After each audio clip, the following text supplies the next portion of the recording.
พี่น้องมื้อนี้กว่าสิออกมาเว้าเรื่องส่วนตัวเจ้าของให้ฟังเด้อพี่น้องเด้ออืม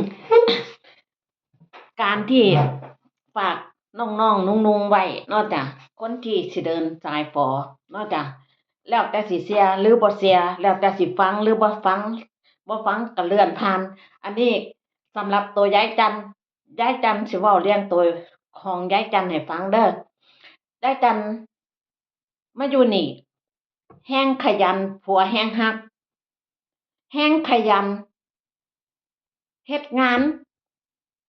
ผัวแฮ่งอยากให้มีเงินเก็บ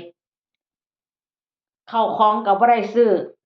แม้ตั้งแต่กระดาษทิชชู่อิหยังทุกสิ่งอย่างพี่น้องไม่ให้เราซื้อเลยบ่ให้เราออกไปตลาดบ่ให้เราอัน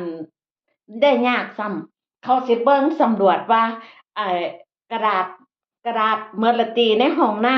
ำอาหารเบิดละติในตู้เย็นอืมเขาสิสำรวจพี่น้องเออ เรายิ่งขยันเขายิ่งชอบ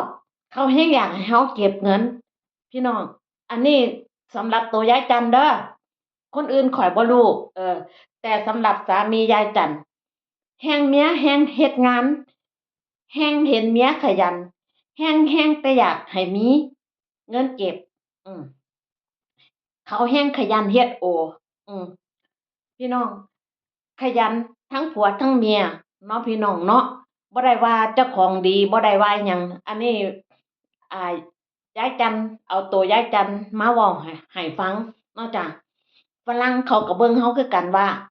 เราใช้เงินแบบจั่งใดตั้งแต่คบกับเขามาจนเท่าซุมื้อนี้เขาก็เบิ่งเราคือกันว่าเรามีพฤติกรรมพฤติกรรมใช้เงินแบบใดเนาะจ้ะเรายิ่งรู้จักการใช้เงินฝรั่งยิ่งอยากให้เราเก็บมากเท่านั้น เออข้อยบ่รู้เด้อคนอื่นเด้ออันนี้สำหรับข้อยอืมสำหรับคนอื่นข้อยบ่รู้แต่สำหรับตัวข้อยยิ่งขยันพวกแฮ่งอยากให้มีเงินเก็บแฮ่งเขาก็ขยันเฮ็ดงานอีกพร้อมเฮ็ดโออีกพร้อมพี่น้องสองผัวเมียบ่ว่าคู่ใดถ้าขยันร่วมกันไม่มีวันอดตาย